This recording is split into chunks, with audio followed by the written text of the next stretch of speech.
ජීවිතේ හරි පුදුමාකාරයි. සමහර අය සතුටින් ඉන්නවා, තවත් සමහර අය දුකින් ඉන්නවා.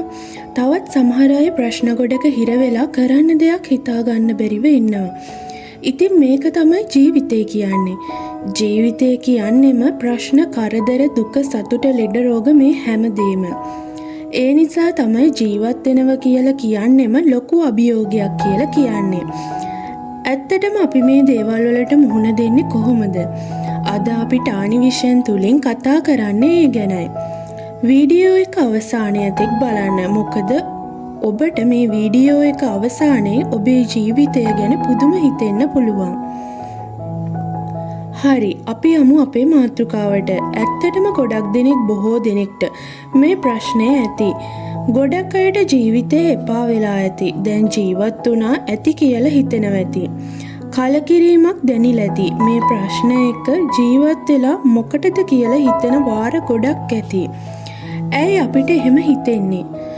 මම දන්නවා ගොඩක් අයට තමන්ගේ පවුල් ජීවිතේ, තමන්ගේ පවුලේ අයගේ ප්‍රශ්න, මුදල් ප්‍රශ්න, දරුවන්ගේ ප්‍රශ්න, සැමියගේ හෝ බිරිඳගේ ප්‍රශ්න, රැකියා ප්‍රශ්න, අම්මා තාත්තගේ ප්‍රශ්න ආදී විවිධ ප්‍රශ්න ඇති.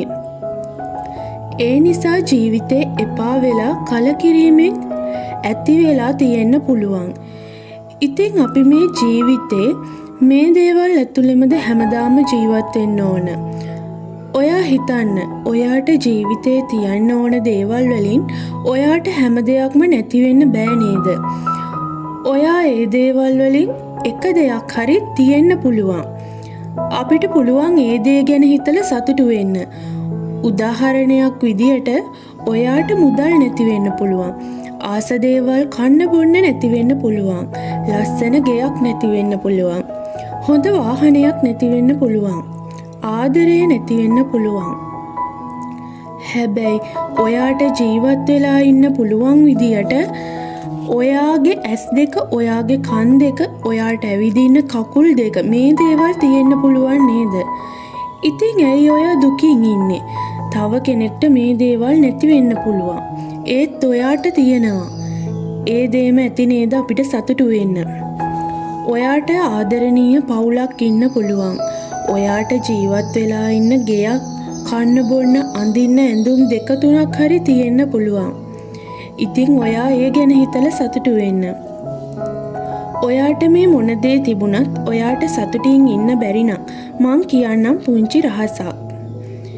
ජීවිතේ අපිට තියෙන්න ඕන දේවල් වලින් ඔයාට තියෙන්නේ එක දෙයයිද? ඒත් ඔයාට සතුටින් ඉන්න පුළුවන්. ඒකට කරන්න ඕනේ මුලින්ම ඔයාට තියෙන දේ එක්කම ඔයා පිළිවෙලට ලස්සනට ඉන්න පුරුදු වෙන්න. ඔයා ඔයාටම කියලා ප්ලෑන්ස් හදාගන්න. ඩේලි රූටින් එකක් තියාගන්න.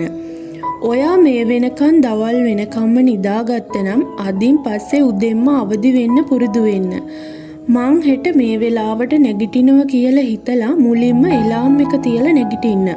පස්සේ ඔයා දන්නේම නැතුව ඔයාට උදෙන්ම නැගිටින්න පුරුදු වෙයි. මොකද ඇත්තටම උදේ 5ට හෝ අඩුම 6ට හෝ නැත්නම් 7ට වෙන්න පුළුවන්. මේ වෙලාවට නැගිටිනව නම් ඔයාගේ දවසේ වැඩ ටික ඔයාට කරගන්න, ප්ලෑන් කරගන්න හරිම ලේසි.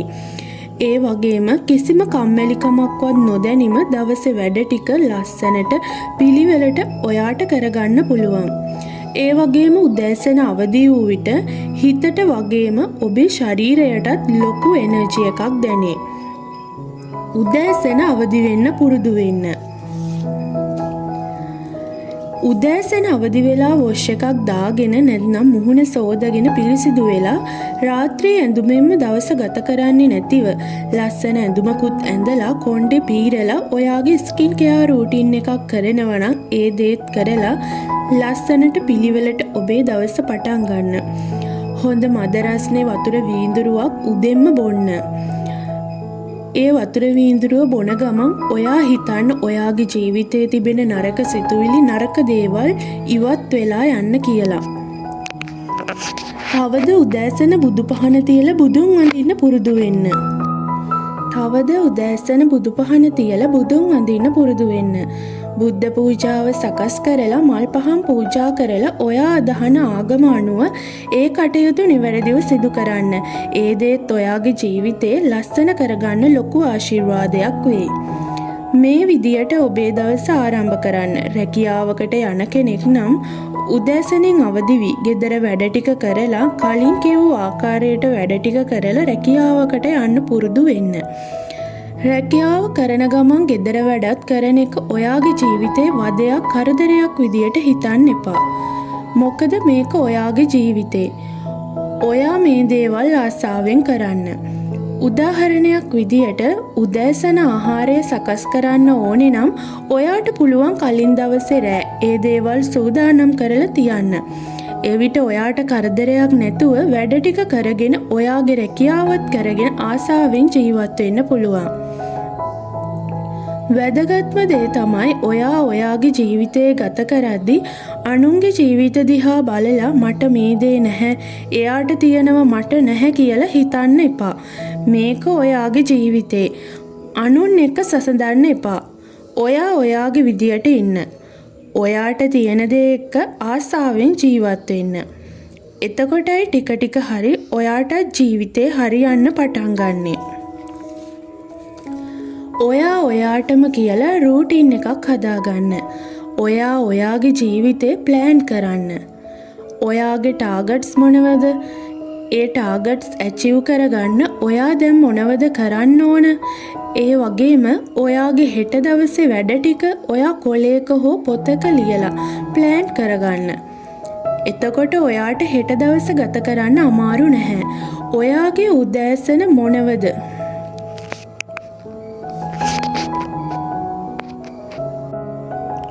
ඔයාගේ ආදායම් මොනවද, වියදම් මොනවද කියලා බලලා ආදායම වැඩි කරගන්න ක්‍රම සහ වියදම් අඩු කරගන්න ක්‍රම වගේම ඔයාගේ ලාභය කොච්චරද, මේ මාසේ ඔයාගේ බජට් එක, ඔයා මේ මාසේ වියදමට කොච්චර මුදලක් වෙන් කරනවද, කීයක් ඉතිරි කරනවද, ඒ වගේම හැම මාසයකට සැරයක්ම හෝ ඔයාට කැමති ආකාරයකට පින් වැඩක් කරන්න.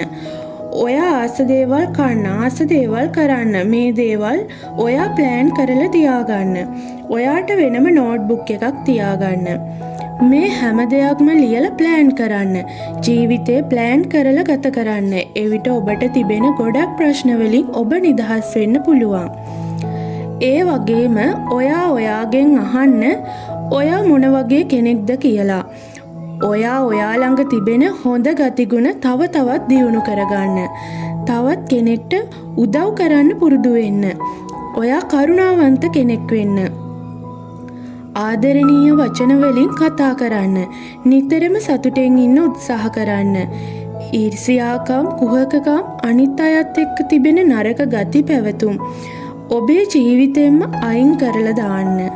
හොඳ සිතුවිලි ඔයා ලස්සන කරනව වගේම ඔයාගේ ජීවිතේ ඉස්සරහට ගෙනියන්න ඔයාට හයියක් වෙනවා.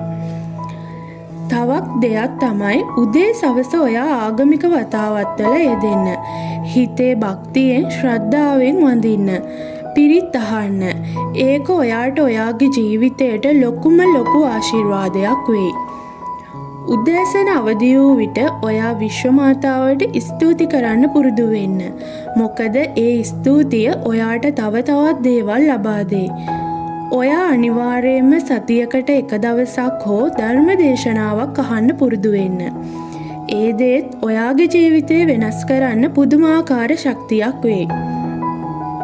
තවත් කාරණයක් තමයි ඔයාටම ගැලපෙන ස්කින් කෙයාර් රූටින් එකක් ෆලෝ කරන්න.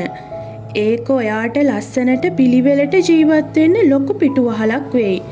ලොකු දේවල් ඕනේ නැහැ. ඔයාට පුළුවන් සතියකට දවසක් හෝ ඔයාගේ කොණ්ඩේ ඔයිල් කරන්න, ෆේස් පැක් එකක් දාන්න, ඔයාටම කියලා සන්ස්ක්‍රීම් එකක්, බොඩි ලෝෂන් එකක්, ලිප්ස්ටික් එකක් මේ වගේ දේවල් අරන් තියාගන්න.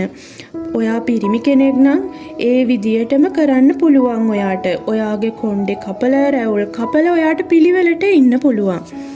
ඔයාට පුළුවන් විදියට ඔයා කරන්න. මේ දේ ඔයා තවත් ලස්සන පිළිවෙල කරන්න පුළුවන්. අන්තිමට හිතන දේ තමයි මේ දේවල් කරන්න මට සල්ලි නැහැනේ කියලා. ඔයා ඔයාට පුළුවන් විදියට ඔයාට ගැලපෙන ආකාරයට මේ දේවල් කරන්න. ඔයාට තිබෙන දෙයින් ඔයා මේ දේවල් කරන්න. ලොකු දේවල් ඕනේ නැහැ. තිබෙන දෙයින් සතුටු වෙන්න. ඔයා මේ විදියට පිළිවෙලට ලස්සනට ජීවත් වෙන්න පටන් ගනිද්දී ඔයාට නොදැනුවත්වම ඔයාගේ පවුලේ අය, ඔයාගේ සැමියා, බිරිඳ, දරුවන් හෝ අම්මා තාත්තා, සහෝදරය වේවා මේ හැම කෙනෙක්ම ඔයා ගැන සතුටු වෙයි. ඔයා ගැන තිබෙන කලකිරීම, අප්‍රසන්න බව නැති වෙලා ඔයාත් එක්ක තවත් ඉදිරියට සතුටින් ජීවත් වෙයි. ප්‍රශ්න ගොඩක් විසඳේ. ඒ වගේම ඔයා සමග ඔයාගේ පවුල, ඔයාගේ වටේම ඉන්න පිරිස එකතු වෙයි. ඔයාගේ හීනවලට යන්න ඔයාට හයියක් වෙයි. ඔයත් එක්කම ඒ හීනවලට යන්න වැඩ කරයි. ඔයා දන්නේම නැතුව ඔයාගේ ජීවිතේ සාර්ථක වෙන්න ගනී. මං අර මුලින් කිව්වා වගේ ඔයාගේ මුදල් ප්‍රශ්න, දරුවන්ගේ ප්‍රශ්න, රැකියා ප්‍රශ්න, සැමියාගේ ප්‍රශ්න, බිරිඳගේ ප්‍රශ්න, අම්මා තාත්තගේ ප්‍රශ්න මේ හැම දෙයකටම විසඳුමක් ලැබෙයි. මේ ටික හරියටම කරොත් ඔයාට ඔයා ගැනම පුදුම හිතේ. ඔයා වෙනුවෙන් ජීවත් වෙන්න. මේක ඔයාගේ ජීවිතේ. අනිත් අයට ඔයාගේ ජීවිතේ වෙනස් කරන්න ඉඩ දෙන්න එපා. ඔයා ඔයාගේ ජීවිතේ හදාගෙන ඔයාගේ හීනවලට යන්න. ඔයාට හැමදාම සතුටින් ඉන්න පුළුවන් වෙන්න කියලා මමත් ප්‍රාර්ථනා කරනවා. ඔයාට මේ වීඩියෝ එක පොඩි හරි හයියක් වුණා නම් පහලින් කමෙන්ට් එකක් දාන්න. ඒ වගේම තවත් ඔයා වගේම ප්‍රශ්නවලම ඉන්න කෙනෙක්ට මේක බලන්න ෂෙයා කරන්න. මේ වීඩියෝ එක තවත් කෙනෙක්ට පෙන්වන්නේ ඔයා පහලින් දාන ලයික් එකෙන්. ඒ වගේම මේ වගේ වීඩියෝස් ටිකටම බලන්න ටානි විෂන් මගේ YouTube channel එක subscribe කරලා මාත් එක්ක එකතු වෙන්න. ඊළඟට ඕනේ වීඩියෝ එක මොකක්ද කියලා පහලින් කමෙන්ට් කරන්න. මං ඉන්නව ඔයාට උදව් කරන්න.